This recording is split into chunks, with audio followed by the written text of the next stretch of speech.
Okay, kia ora. Before we dive in today, let me start with a bit of a pop quiz. And this one, good news, is not graded.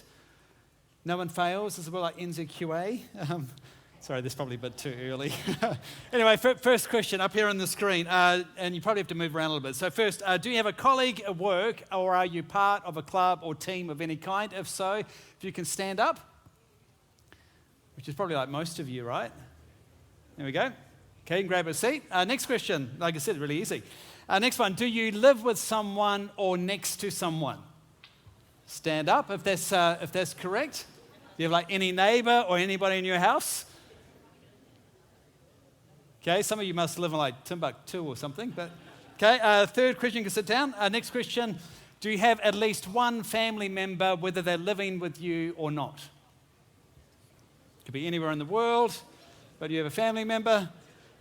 Okay, grab a seat. And finally, have you interacted with another person in the last week, a cashier, a neighbor, someone online, or anyone at all? If so, stand up. So you can grab a seat. So give yourselves a hand. You all kind of won. Obviously, all of you did stand or probably should have stood at one of those questions because here's the thing, all of us are in relationships, in a series of relationships. That's the point. Every single person here, whether you're 18 or 80, whether you're like an introvert or an extrovert, whether you're single or married, a whole range of relationships we have. When you think about flatmates and neighbors and family members and teammates, the barista who knows your coffee order when you walk in, the barista who doesn't ever seem to know your coffee order when you walk in like every single day, all these like series of relationships that we have. Our relationships are unavoidable.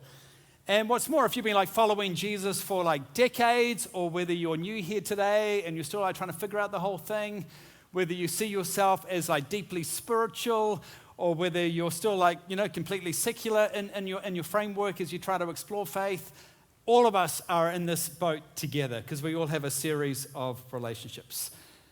And here's the thing.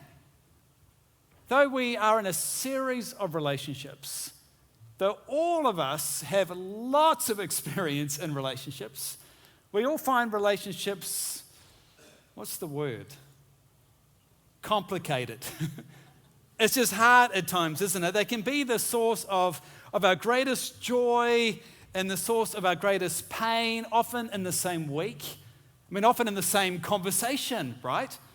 And that's just because conflict arises. Communication gets misunderstood, and we fight or we flee. It's the universal experience when it comes to all relationships. So beginning today, we're in this series called Relation Slips, because let's face it, we all slip in relationships, and so this series is designed to strengthen our relationships. Now, some of you, when you kind of hear this series, you're kind of like leaning in and going, I feel great, I need this, because you're very well aware that you have a long way to go. You could all do with some like extra skills in relationships. I'm kind of the first one to acknowledge that for myself. And so you're like looking forward to this. And in fact, you might even be aware that there's a lot of books and research around this at the moment, but the last 5 years, relationship health just seems to be like declining, each month after month after month. More loneliness has been experienced, more anxiety. We don't know how to talk to each other anymore. And this isn't just like intimate relationships. It's just like right across the board when trust is at an all-time low across our society. So we could all do with this, right? Some of you, though, if you've been part of our church for a while, you might be going, topical series. Great. As if that's a bad thing or a second-rate thing. But you see, here's the thing. God cares deeply about relationships. He didn't design for us to be in isolation. He created us for connection. And God wants us to experience the very best of relationships with each other, whether that's a spouse or a family member or a colleague or somebody here in your small group or a church or wherever it is. And not only does he want to help you in your relationships, but he wants you to help other people experience healthy relationships. And so if we can all develop some skills in that space, I think we're actually partnering with God to renew people and places all around us, our mission.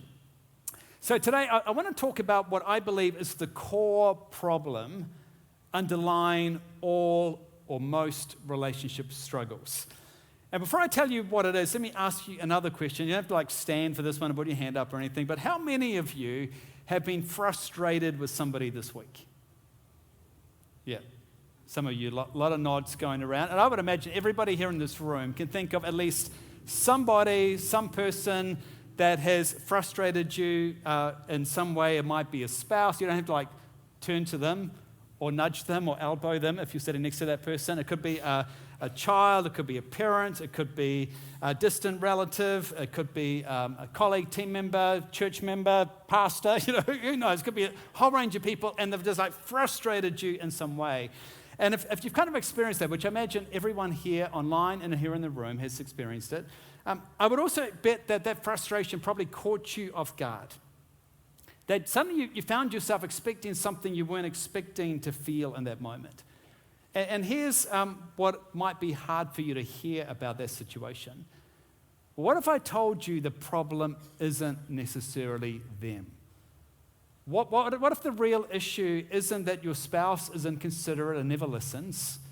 What if the real issue isn't that your kids are ungrateful or your co-worker's lazy? But what if the problem is something you're carrying around that you don't even know that you carry around? And what if the frustration actually says something more about you than it does them? Now, I know some of you are thinking at this point, JD, you have no idea. You've never met my spouse. You've never met my kids. You don't know the work environment I'm in. You don't work with these people. But just hang with me for a moment, because I would say the core problem in our relationships is what we're going to talk about today. And so sometimes people talk about the lack of communication, and so we need to get better at communication. We're going to talk about that in our series. Sometimes we talk about conflict and the need for better conflict resolution. We're going to talk about that in our series too. But what I'm learning myself through what I experience is there's something underneath all of this that comes down to one word that we seldom name or identify, and it's expectations. Can you say that with me? Expectations.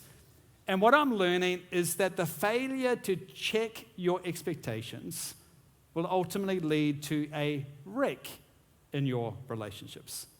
See, all of us set out in life. It's like we have a whole set of dreams. It's like we're kind of born with all of these dreams, and we grow up and we have all these dreams. And so let me think about this box of life dreams, our box of dreams. And all of us will have different dreams, but you kind of just work with me for a moment to kind of just reflect on what some of those dreams might be.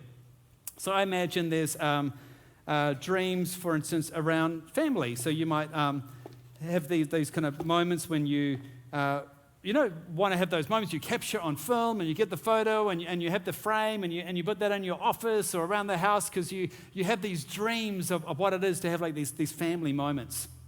Or it might be friends that you want to think about, friends who are going to celebrate those milestone moments with you, and they're going to be there, and all of those high moments of joy. They're also going to be there for you, and the moments of grief and pain, and they're going, that's what we want from our friends. And then there's also our work dreams that we have, that we're going to be in a culture, and everybody's going to be on the same page, and we're all going to have purpose and setting out as meaning, and we're going to have a boss or a team that gives us that monthly a month of the employee of the month award, or perhaps there's a team trophy that you kind of win in that team culture, or it might be a series of dreams around romance. That you want to find someone that you can love and that will love you. There's a whole lot of dreams that all go into this box. And here's what I've discovered though. Somewhere along the way, this box of dreams starts to become a box of expectations. So somehow, for some reason, the dreams start to turn into expectations. And when that happens, suddenly the box starts to feel quite heavy. And we carry this kind of heavy burden of expectations all around it into every single relationship we have. And so the dreams of family start to become expectations. And so we start to remember, I was with the whole family. Remember, we went out to like Sylvia Park 6 months, 5 days, and 3 hours ago, and I pointed to that thing in the store, and I told you how much I liked it. And we assume the family will know, that means I need to get that for you for your birthday when you celebrate. And we have an expectation. It's a dream of family. It starts to become an expectation that we place on other people. Or that dream of family starts to become this expectation that they will remember our birthday. They will know our birthday. They'll know how important that birthday is to us, and they'll celebrate it in exactly the way that we want it to be celebrated. We have an expectation. Or we expect them to know exactly what we're feeling and facing in life and be able to come around and support us in that moment, even though they've never experienced it before. Or that they even know what we're feeling, even though we've never articulated it to them before. We just have this expectation that friends will, we assume that they know what we're going through. And then when it comes to teen culture, we expect that if you have a boss, that they'll remember you and they'll appreciate you and they'll do it like financially, and they won't give you like some cheap trophy for your team or some cheap certificate, but they'll actually reward you financially. Or if you have staff, that they'll kind of listen to you and have like all these dreams turn into expectations. And of course, when it comes to romance, we have expectations too. And so we often expect to find Ms. Right and Mr. Right, and we expect them to look a particular way, and we expect them to stay looking a particular way. And so our dreams that we might have suddenly become expectations. Are you with me? Anyone kind of relate to any of this at all? Again, some of these dreams might be healthy. Some of them might be realistic. Of course, some of them might be completely unrealistic along the way too. But we have these dreams, and this is what tends to happen. In our box of expectations, we place a lid, and then we assume, as we carry our box of expectations that are actually quite heavy, and we bring them into like all of our relationships, we assume that everyone around us, whether it's our spouse, our children, our parents, our friends, our colleagues, church members, whoever, they know what's in our box. Even though sometimes we don't even know what's in our box. But we have these assumptions and these expectations, and they're all on other people, even though we have a lid on them. And even though it's unseen, it's invisible. And all of that's bottled up. Now, here's the other thing. As you have your own box of expectations, guess what? They also have a box of dreams that have also turned into a box of expectations. And so if you're married, your spouse has expectations of you. It might be expectations of what you will spend your money with or what you won't spend your money on. They have expectations of what you will look like and what you will look like one day. Expectations about the jobs you will do or shouldn't do. A whole bunch of expectations. In a family, your family has expectations on you, the way you should turn up and should just like know what's going on. And you'll always like call your parent when they're like aging, like every hour of the day or every week or whatever it is. There's like unspoken expectations that come through. Your boss has expectations on you. It might be, are you going to work in the office or are you working from home? Are you going to be available after hours? Or a whole lot of expectations that person might have of you, whether it's good or bad. And if you, of your colleagues, do you have expectations on whether they'll be available to help you? When they finish their job, that they'll check in with you. Expectations on friends who will be there and say the right things. A whole bunch of expectations. So guess what happens when the box of expectations that you carry around and the box of expectations that they carry around start to come together, or better, collide with each other? See, welcome to the world of relation slips, where suddenly our dreams become demands, where the hopes we have become a whole series of hurts we now have, where these expectations that you have and that I have collide and slip out into this very messy world. And of course, in their box, the lid is also on, so you never know what's in their list of expectations. They never know what's in yours, and it all just becomes chaotic. So friends, this is exactly why we need to talk about expectations. to check our expectations before they wreck our relationships. One of the books in the Bible is called Proverbs. It's found in the kind of Old Testament, about halfway into our Bibles. And Proverbs is kind of like, it's 31 chapters, and each chapter is just like all these like pithy, wise statements about how life usually works. And Māori would call them like whakatoki, these wise, pithy statements. And so we come to like Proverbs chapter 13, verse 12. And this is what the writer of Proverbs has to say about human nature, what we're all learning and trying to figure out today. He says this: hope deferred or dreams delayed makes the heart sick, but a dream fulfilled is a tree of life. Now, this isn't just ancient wisdom. This is really a diagnosis of what's happening across the room right now in our various relationships. Notice he doesn't say hope destroyed. He says hopes or dreams delayed, postponed, unmet. And what it tends to happen when those dreams go unfulfilled, it makes our hearts sick. The Hebrew there means like weakened or crushed. It's that sinking feeling you get in your chest when somebody doesn't respond the way you expected. That they didn't turn up for your birthday, they don't even remember your birthday, that they sent you a card but didn't have like the words you wanted, or you thought you told them about what you, and they didn't get it for you, and you feel this frustration where the kids don't appreciate the sacrifices you made, the frustration when your colleagues aren't pulling their weight. See, here's what's fascinating to me, that most of us don't even know what's in our box. It's almost like it's just unconscious. And so we're walking around with all these like invisible longings, these unspoken hopes and dreams, how people should treat us, and then our expectations go unmet and our hearts get sickened. And the writer of Proverbs is wanting us to understand this pattern, that hope deferred leads to heart sickness, one of the most destructive forces in our relationships. And honestly, as a pastor, I see this play out in relationships every day, in the workplace, in small groups, in family life, and wherever it is, in marriages. That there's a series of expectations people have, and they clash with each other, and suddenly we just slip into this mess. And there's hurt, and there's bitterness, and there's heartbrokenness. But notice how the author of the proverb doesn't end with the sickness, the problem. He talks about what can be. So he goes on, gives us hope. Hope deferred makes the heart sick, but a dream fulfilled or expectations delivered is a tree of life.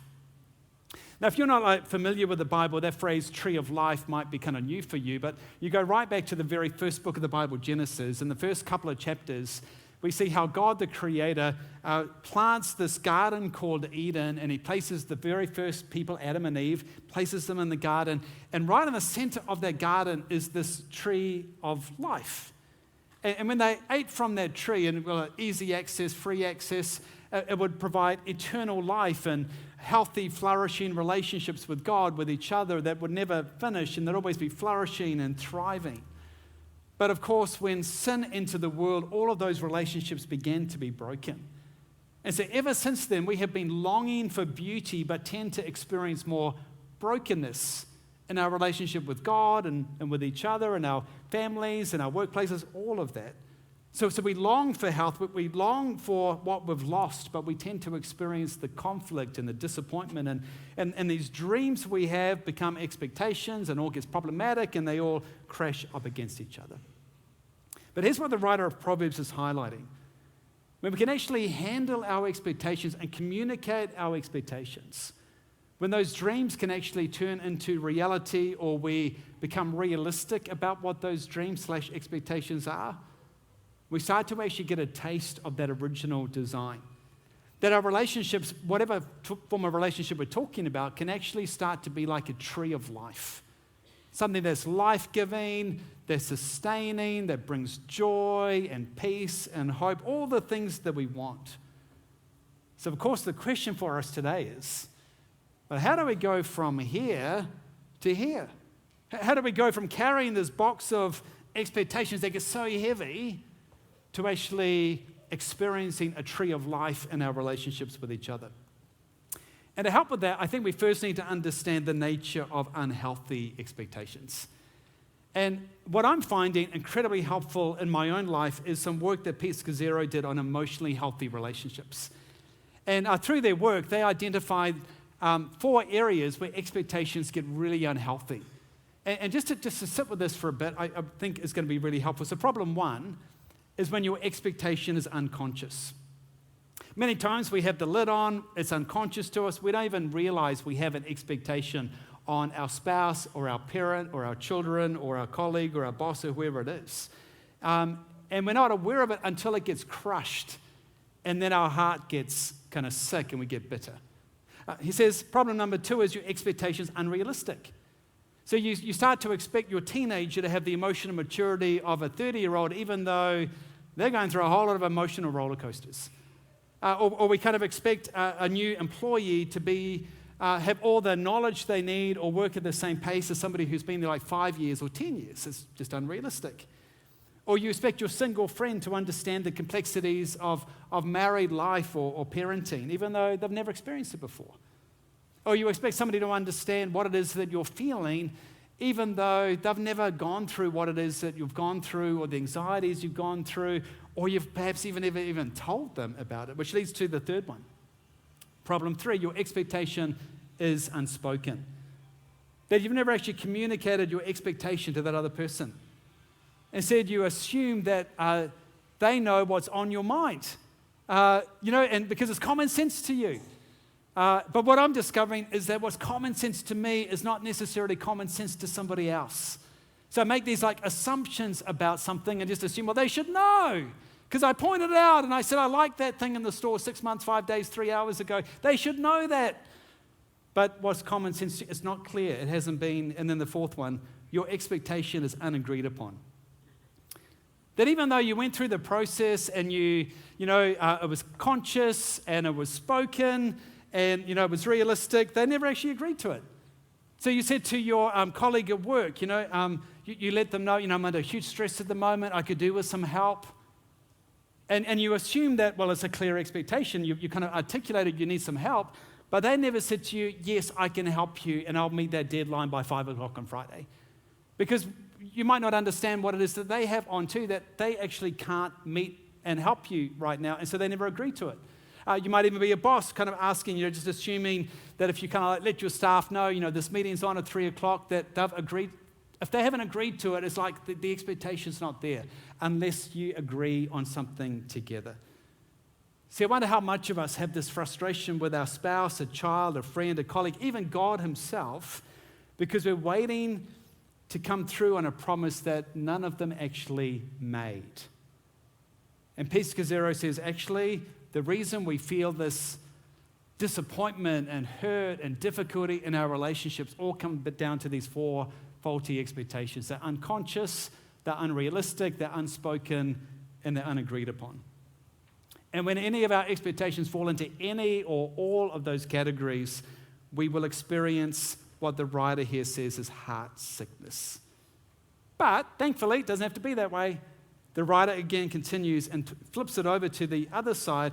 A dream fulfilled is a tree of life. So I've got 3 C's that I want us to work on together over these weeks ahead that I think move us towards experiencing more of those like tree of life moments. Here's the first C. Catch it. And there's a phrase here. Your disappointment is information about your expectations. I want you to think of yourself as like a detective. That when you start to feel something from that relationship, whether it's at work or home, whatever it is, you actually pay attention to what you're feeling. And before you dart to, why don't they kind of understand? Why are they doing this to me? You actually just ask yourself the question, what expectation of mine just got violated? Because it's like, you might not even realize what's going on, but there's likely something in your lidded, invisible box. And it's a dream that turned into an expectation, and you just need to wrestle with that for a bit. And so you might want to think of it like you've got the dashboard on your car, and those warning lights that come on. Those feelings you have, whether it's disappointment, frustration, whatever it is you're feeling, think about them as like a warning light. And you pay attention to them and go, okay, what is it saying about me at the moment? Before you think about them, what is it saying about me? And what is it saying about perhaps the expectations I have that I probably have never articulated before? So you catch it, and you become a detective of your own feelings. And then you move from catch it to second one is check it. And you just ask yourself, is this realistic and is this real? So, is this actually reasonable of this other person, these expectations I have of them, given how old they are or given like what's going on in their life right now? Do my colleagues have the resources and the time to actually help? Are my expectations of this person actually realistic? What evidence do I actually have that they can even meet or even in the past have met this expectation? Now, part of checking is actually checking your own assumptions. See, many times we have like these assumptions that go in our minds, right? It's almost like we have like a court of law going on about those other people, and we start thinking, she probably thinks I'm incompetent, or he doesn't think that I care about him, or, they're judging me, and we kind of go through all these things in our minds, and they may be real, but many times they're not real. And it kind of reminds me of one of the 10 Commandments. In the Old Testament, God gives us this moral framework to his people about the way life works better when we kind of follow those. But the ninth one in the 10 Commandments says this: you must not testify falsely against your neighbor. Now, many times, rightly, we apply that to like a court of law, that you should witness and tell the truth about what you saw. I think it's also true about what goes in our minds about that other person. So often we have like this testimony going on about those other people, and we're telling ourselves what they're feeling or what they're thinking. We don't actually know. We're making these assumptions. And many times what I've found is those assumptions are incorrect and unfair, and we've never actually taken the time to check. So in many ways, it's like a breach of that ninth commandment, because we're crafting this narrative about that person that's not fair, it's not realistic, it's not true, but we live life as if it was true. And it actually breaks down these relationships. So imagine if we could actually have the courage to actually move towards a kind of a proactive way of living, and we ask permission to go, hey, could I check an assumption that I have? I wonder if you might be thinking, fill in the blank. Is that correct? Now, I wonder if you are thinking that's actually my job. Is that correct? And you start to just check those assumptions, and you actually can start to talk about things. Many times, it might be exactly what they're thinking, and that leads to a different dialogue, which we'll come to in a moment. But many times, it's not what they're thinking or feeling, and you actually need to let them off the hook for the sake of a healthy relationship. Imagine if we all did this. I think just in that moment alone, we will start to experience a lot more healthy, true, genuine relationships with each other. The final part, we catch it, we check it, and then finally we clarify it. We actually have the conversation. So instead of keeping your expectations locked with the lid in the box and nobody sees it, including yourself, you start to actually clarify the expectations that you have. So you start to enter into some conversations like, can we actually talk about what we both expect in this situation? And you talk about it. I'm realizing I was expecting you to do fill in the blank. Is that reasonable for me to expect that from you? I like to clarify an expectation I have of you. Is that fair? And it's like you're taking the lid off that box, and you're sharing your dreams, you're sharing your expectations, and you're going through them. And instead of demanding that somebody meets your expectations, you're inviting them into a conversation, and you're asking if your expectations are fair and reasonable, and you're giving them the opportunity to actually say yes or no, or can actually we alter that a little bit and kind of reframe and reset those expectations, because I can't deliver on that, but I could do X, Y, Z. And you start to move towards experiencing those tree of life moments. Now, oftentimes, as we would all have experienced, we have expectations placed upon us that we have never agreed to. So what do? Well, I've been sitting with a story in the life of Jesus lately about how Jesus had all these expectations placed upon him. And many times those expectations were healthy and they weren't bad, but they weren't expectations that Jesus himself had agreed to. He had a very different way of thinking. So Mark, in Mark's gospel, one of the biographies that was written about Jesus from one of his early followers, Mark tells a story in Mark chapter 1. He says this: before daybreak the next morning, Jesus got up, went out to an isolated place to pray, something Jesus often did. Later, Simon, one of the early followers of Jesus, and the others went out to find him. When they found him, they said, "Everyone is looking for you." Excuse me. So kind of imagine the scene. This is like a day after Jesus has been out, like he's been teaching all day, he's been healing lots of people, and so all of the rest of the town have heard about that. They're like all in. They want Jesus to teach them, to heal them. They're bringing like lots of sick people to him. And you can hear the insinuation here, the unspoken expectation, very subtle. Everyone is looking for you. Which means what? Jesus, what are you doing out here? You know, kind of get busy. Let's get back in here. Like, this is a prime opportunity. Jesus, like crowds of people, they want you. They want to hear your teaching. They need some help. So rather than get away and have, your self-time praying, come along and get busy with real people and real needs. It's an expectation that they have of Jesus. It's not an unhealthy expectation, but it's not one he agrees with. So he replies, well, actually, we must go to the other towns as well, and I'll preach to them too. This is why I came. And so he traveled to the other regions of Galilee. So Jesus never actually went into the town where there was this particular need and responded to all their expectations, because no one, even the ultimate Messiah, never had a Messiah complex. He never stepped in and met all the needs. He never fulfilled all the expectations people had. But instead, he gave a bigger picture and communicated, actually, the big reason I am here is so much bigger than what you can imagine. And so he went ahead with his mission. And again, if you're in the town that day, you'd probably be a bit disappointed. But Jesus had never agreed to the expectations that they might have had on Jesus. So here's what I'm learning. Stepping into healthy relationships means owning up to the unhealthy expectations that are often in our box. So think about those 4 traits again up here on the screen. Those 4 unhealthy expectations, they're unconscious, unrealistic, unspoken, unagreed upon. So we want to flip those around the other way to actually be the opposite. To be, next slide, conscious, realistic, or you can think about the opposites, conscious, realistic, unspoken, and agreed upon. That's what a healthy framework going forward needs to look like. So instead of silently building up resentment when somebody doesn't meet your expectation, you say something like, hey, I'm realizing I had an expectation that I had probably never even communicated to you, and that you never agreed upon.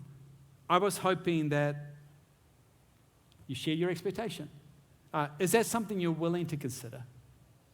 I imagine if all of us had that kind of healthy dialogue with our spouses, with our children, with our parents, with our friends around us, with our colleagues, with our boss, with our teams that we lead, we start to move again towards health in our relationships.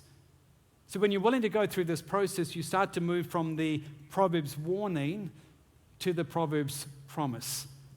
And we stop experiencing the hope deferred, which leads to heart sickness, and we start creating dreams fulfilled, which becomes trees of life in our relationships. So this week, I've got some homework for you. At some stage this week, maybe even this afternoon, maybe even on your way home, you are going to have a clash of expectations. It might happen in the car, it might happen in home, it might happen in your workplace this week. And when you do, when you face that disappointment, here's what I want you to do. I want you, rather than move into the relation slips, I want you to start to strengthen those relationships by going through these 3 C's. So first of all, catch it. So again, become a detective on your own emotions, because your disappointment is information about your expectation. So rather than point the finger at them, start to actually own up and self-reflect and go, what expectation of mine likely just got violated? And then secondly, you check it. I guess against those kind of 4 traits. Is it conscious, realistic, spoken, and agreed upon? If it's not, what do you need to do about that? And then finally, clarify it. You have the conversation. Now notice I said conversation, not confrontation. They're very different things. It's when you step in and you say something like, I realized I had an expectation that I have never communicated. Can we talk about this? And are there any expectations that you have of me that we need to talk about right now too? Because here's what I'm learning. The people who frustrate you the most, they're not actually trying to hurt you. They're not out there just trying to push those buttons. They're just living their lives trying to carry a box of heavy dreams that have become expectations, and they're like clashing and colliding with yours. And they want to experience a tree of life in their relationships too. So I think what we can all do is simply be proactive to check your expectations before they wreck your relationships. That we would say, we're not going to carry these invisible boxes of unclear, unspoken, unagreed upon expectations around any longer. But we're actually going to enter into those conversations and move away from our hearts getting sick from deferred dreams to starting to move towards those relationships that are like trees of life. Let's pray together.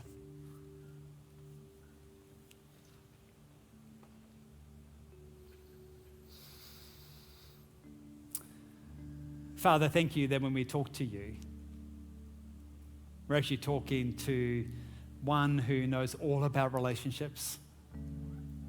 Because Father, Son, and Holy Spirit, for eternity, you've dwelt in this beautiful, life-giving relationship. And that's what you want us to experience too. And so over the course of these next few hours and days and weeks, would you help us to grow, to experience more of those flourishing, life-giving, joy-giving, peace-dwelling relationships. The ones you've created, the ones you want us to experience. And help us to move away from the messes and mishaps and misunderstandings. Forgive us for the times that we continue to fail and slip. And by your Spirit, would you help us to move towards what's good and healthy and right. In Jesus' name, we all said, amen.